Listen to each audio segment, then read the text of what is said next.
السلام عليكم ورحمة الله وبركاته. نحمده ونصلي على رسوله الكريم، أما بعد، فقد قال الله تعالى: ثم لتسألن يومئذ عن النعيم. صدق الله العظيم.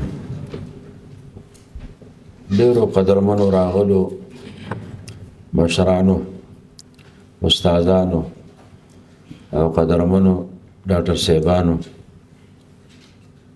ډېر خوشاله یو چې آزاد اسلامي افغانستان کې بیا داسې فرصت پیدا کیږي چې زموږ ځوان نسل په علمي میدان کې یو مثبت قدم دا اخلي.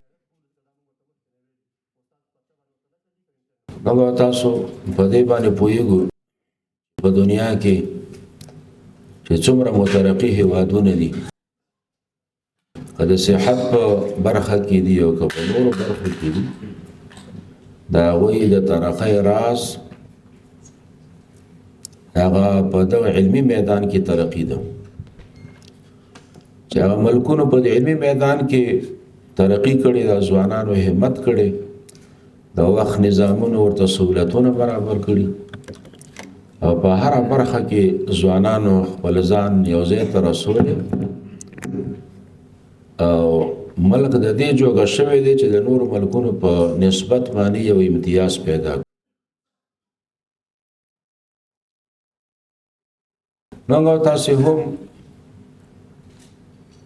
دا ذمہ داری لرو چې دې ته فکرمن شو چې د طب په دنیا کې د خپل ملک څنګه خودکفا ده وګرځي، د نورو ملکونو سره څنګه همسیال وګرځي، او د نورو ملکونو نه زمونږ احتیاج او ضرورت دا راکم شي. دا څلور لسیزو کې خو په دې ملک باندې جنگ مسلط و، فرصتونه کم و، مشکلات ډیر و، نو زمونږ ستاسو ځوانانو په علمي میدان کې ډیره ترقي دا نشو کولی. الحمدلله اوس د نظام ټول مشران دې خبرې ته متوجه دي چې دغه ملک د ژوند په هره برخه کې خودکفا ګرځول دا ضرور دي. که تاسې وګورئ د ډېرو کمو وسایلو سره، د دې باوجود چې ملک د دنیا د منفي تبلیغاتو سره مخ دی، د دې باوجود چې د ګاونډ له خوا او د نورو خلکو له خوا یو دنیا مشکلات ورځ په ورځ ایجادېږي، خو بیا هم الحمدلله د ټولو مشرانو حوصله په ځای ده، او شپه ورځې په دې کې لګولې ده چې موږ څنګه ځوانانو ته دا فرصتونه برابر کړو چې دغه ملک خودکفا شي، د نورو ملکونو سره همسیال وګرځي، ضرورتونه په خپل کور کې دا پوره شي. یو د نظام ذمہ داری ده او یو د ځوانانو ذمہ داری ده.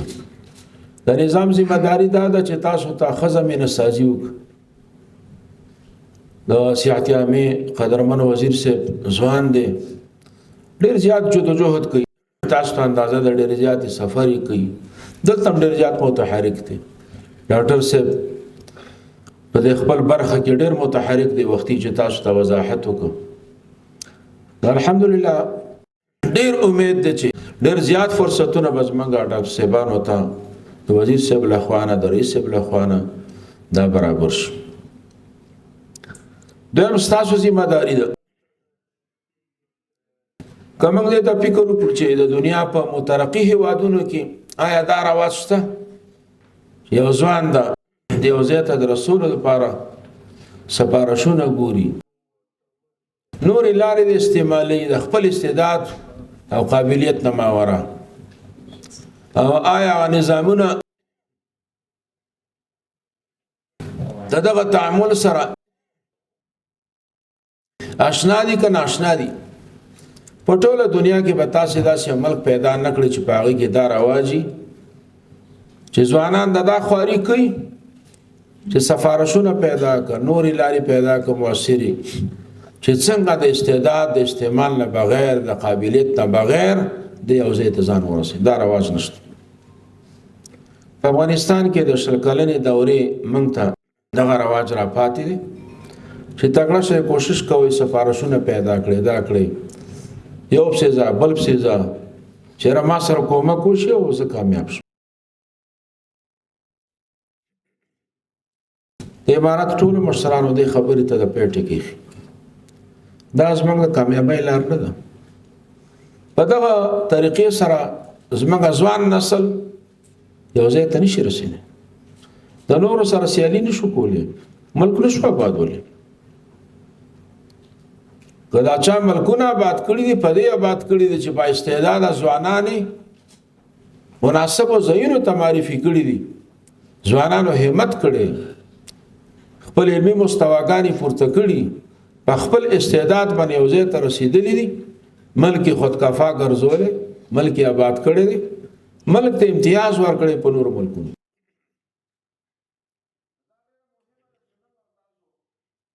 راشه ځوانانو دا فیصله وکړو چې د دې تصور نه تیر شو، خپله همت په کار واچو. په یو کرت دا معیارونه پوره نه کړه، دا څه ضرور نه، همت وکړه، بل کرت پې پوره کړه، بل کرت پې پوره کړه. دا ډیره مهمه ده چې موږ او تاسو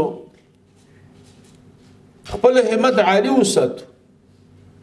که زموږ په فکر باندې دا خبره سورئ چې که سفارش پیدا شي نو زه به یو ځای ته لاړ شم او که سفارش نی نو زه نشم تللی، دا د انسان دپاره یو نقصاني تصور دی. ګټور تصور دا دی چې ته فکرمند شه، خپل ځان کې دا وړتیا پیدا کړه چې یو ځای ته وړاندې شي، خپل معیارونه خپله پوره کړي. که موږ ځوانان په دې باندې مخته کړو، دا د ځوانانو سره احسان نه دی، دا د ځوانانو سره ظلم دی، دا د ځوانانو سره جفا ده چې موږ ځوانان په دې باندې عادت کړو چې خیر ته سفارش راوړو ستا کار به وشي. دا د ځوانانو سره ښېګڼه نه ده. د دې وجه نه موږ چې اول ورځ راغلي د کابل تعلیم تحصیلاتو کې موږ یو نیم کال تېر کړی دی. تاسو دا یقین وساتئ یو فوق‌العاده کار ما نه دی کړی، یو فوق‌العاده. او چې دې ادارې ته راغلي نو هم یو فوق‌العاده کار هم نه دی کړی. یوې خبرې ته ناست یو چې د دې ځوانانو چې کوم د استعداد تقاضا ده او څه موږ ته راکړي دي هغه په لاس ورکړي شو.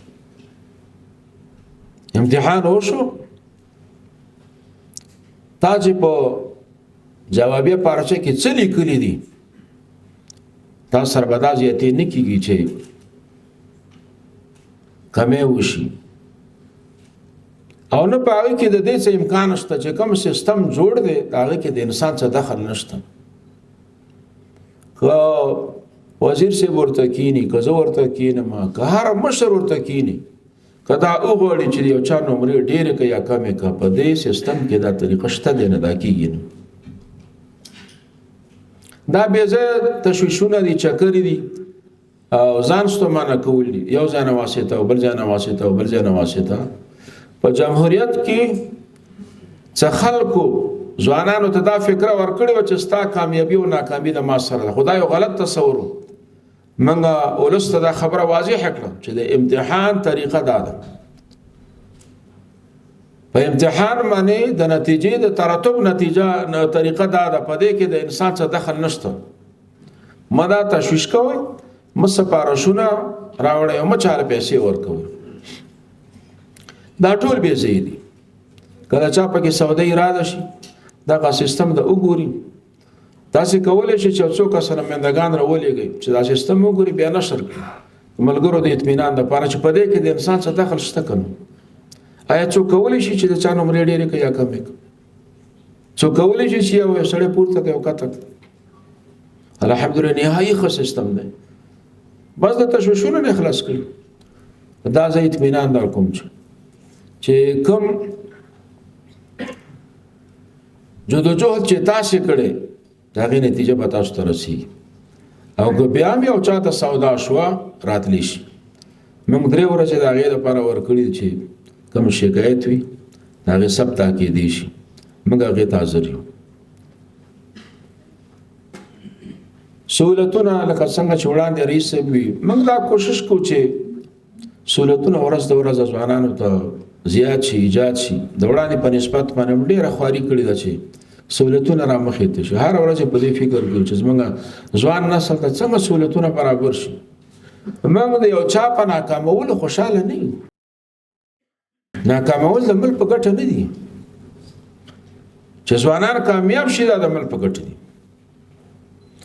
کامیابی دا د ځوانانو په ګټه هم ده، د نظام په ګټه هم ده، د ولس په ګټه هم ده. لیکن دا خبره چې یو د انسان استعداد د دې نه دی چې یو ځای ته معرفي شي او بیا ور معرفي شي په یو طریقه باندې، دا بیا ظلم دی. د ولس سره هم ظلم دی، د ځوان سره هم ظلم دی. دا نه ده پکار. دا یو قاطع فیصله ده چې دلته د استعداد موافق کسان معرفي کی. لہذا الحمدلله نن حالات خدي افغانستان کې وسایل شته، سهولتونه شته، همت پکاره چول غواړي. ځوانان استه آینده افغانستان ستاسو دی. تاسو د دې ملک مشران استه. دغه ملک تاسو ته تر پغاړه دی. دا ولس تاسو ته تر پغاړه دی. تاسو وګورئ د سرحداتو ته ورشئ چې زموږ څومره افغانان تکلیف تیري، پټه خرڅي، کور خرڅي، کس پیسې راخلي، یا پاکستان ته ځي تکلیف برداشت کی، یا ایران ته ځي، یا هندوستان ته ځي. ولی بیمار دي. که موږ وګورو دا خلک د مستۍ نه نه ځي، دا خلک د مجبورۍ نه ځي. راشه په دې خبره باندې فکر وکړو چې زموږ ولس ته څومره پریشانۍ سره مخ دي د صحت په دنیا کې. که د دې خبرې لپاره دغه ناس خلک یوازې فکرمند شي، تاسو یقین وساتئ افغانستان په ډېر لږ وخت کې د دې حالت نه وځي. جاپان کې یو سړی فکرمند شو چې دا جاپان آبادول غواړي، نن ته د جاپان حیثیت ګورو. که د صحت په دنیا کې زموږ دغه ناس ځوانان دې خبرې ته فکرمند شي، دې ته متعهد شي چې موږ افغانستان د دغه موجوده حالت نه وباسو، د صحت په دنیا کې خودکفا ګرځو، نو امید کوم چې افغانستان به په لږ وخت کې د دغه حالت ته وځي، د صحت په دنیا کې به خودکفا وي، د نورو ملکونو سره به همسیال وي. همدا د تاسو نه زموږ امید دی، د ولس تاسو نه امید دی. د ولس مصرف در باندې شوی دی، د مور پلار مصرف در باندې شوی، د نظام مصرف در باندې شوی، بیا در باندې د نظام مصرف کیږي. نو څه احساس ته مسؤلیت لا پکار دی، احساس ته ذمہ داری پکار دی. که موږ ملک په خپل باندې جوړ نکړو، بهرنیان موږ ته نه جوړي. روسانو 14 کاله تیر کړ، جوړ نه. امریکا او د هغې متحدینو 20 کاله تیر کړ، جوړ نه کړ. اوس دا نتیجه اخلو چې موږ په خپل جوړو او جوړول شو. د چا نه څه کم نه. یو فکر پکار دی، یو همت پکار دی، یو احساس پکار دی، یو تعهد پکار دی. نور ان شاء الله د څه کمې نشته. واخر دعوانا الحمد لله رب العالمين.